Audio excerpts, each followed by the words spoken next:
बाबा नंद को भेजा गया।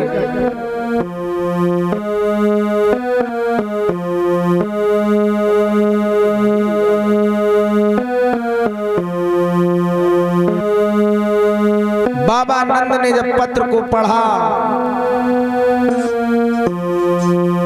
आज रोने लगे।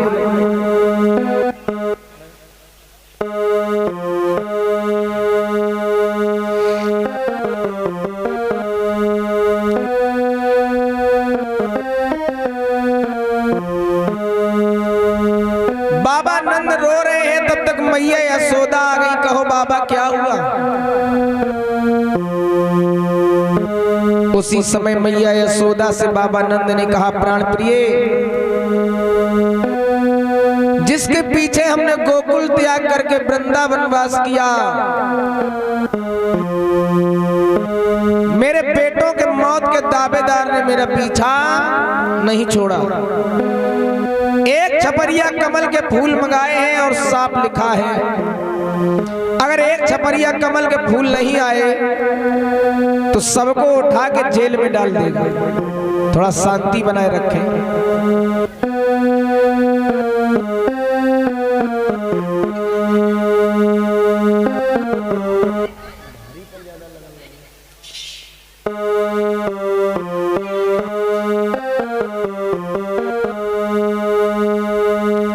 तब तक क्या देखा, भगवान कन्हैया चले आ रहे।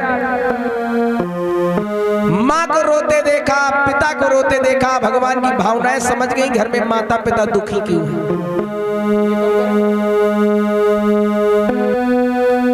कहते हैं परीक्षित जी पुत्र वही है जो माता पिता की भावनाएं समझ जाए। आखिर घर में माता पिता दुखी क्यों है। बड़े होके पुत्र कहते हैं कि आखिर कर्जा तुमने ऐसा किया ही क्या है जो रोज बोलते हो हमारा कर्जा नहीं उतर पाऊंगा। जिंदगी में चाहे जितने योग्य बन जाना, चाहे जितने बड़े विद्वान बन जाना, चाहे जितने बड़ी पदवी पे पहुंच जाना, लेकिन माता पिता का कर्जा भविष्य में उतार नहीं सकते। चाहे अपने शरीर के चमड़ी को उतार के माता पिता के लिए आप जूतियां बनवा दो। अरे हमारी आपकी औकात क्या है, हम लोग तो मानव हैं। परमात्मा भी अपने माता पिता का कर्जा भविष्य में उतार नहीं पाए। इतिहास में एक टोडरमल का पाठ आता है। टोडरमल जो था रोज अपनी माँ से कहता था, माँ आखिर तू कर्जा की बात करती है, ऐसा तेरा कर्जा क्या है हमारे ऊपर। तो माँ ने कहा, लाला समय आने तो मैं वो बताऊंगी आपको।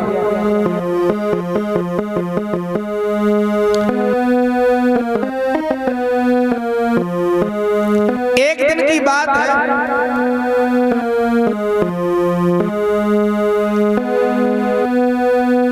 पता है माँ जिस समय रात्रि में सोई तो अपने बेटा को पास में बुलाया, वो लाला इधर आओ।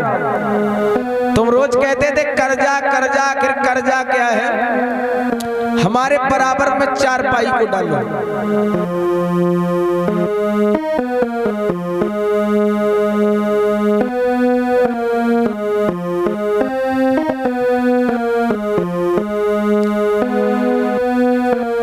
और ये बेटा के द्वारा भगवान के चरणों में श्रद्धा की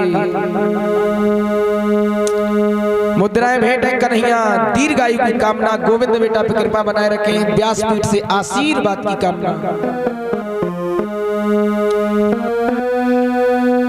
श्री सुखदेव भगवान बताते हैं, पता है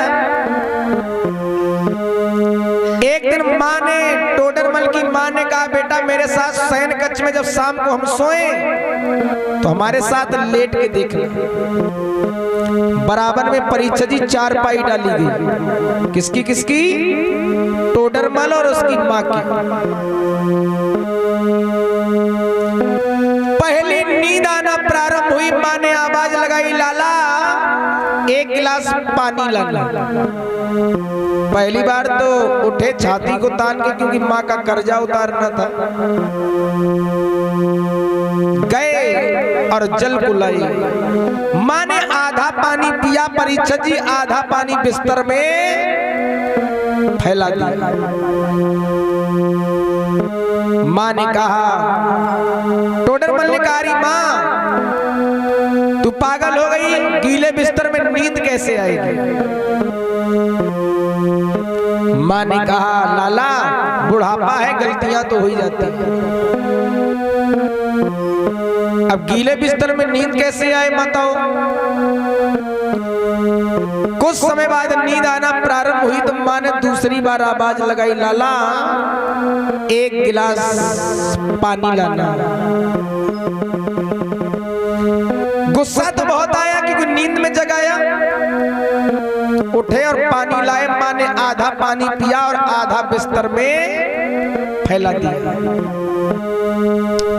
जैसे फैलाया, टोडरमल कहने लगा, अरे माँ बार बार तू यही कर रही है। अरे लाला बुढ़ापा है, हो जाता है।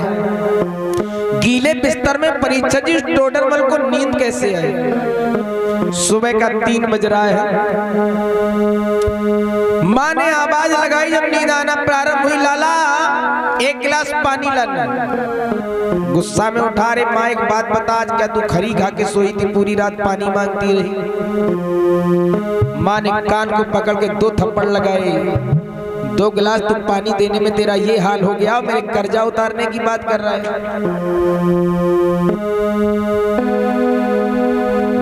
आज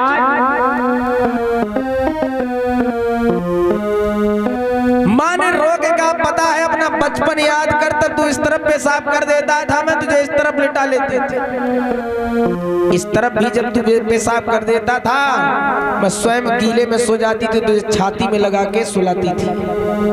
जीवन में चाहे जितने योग्य बन जाना, चाहे जितने बड़े बन जाना, चाहे जितने पदवी पे पहुंच जाना, लेकिन जीवन में माँ और पिता का कर्जा उतार नहीं सकते।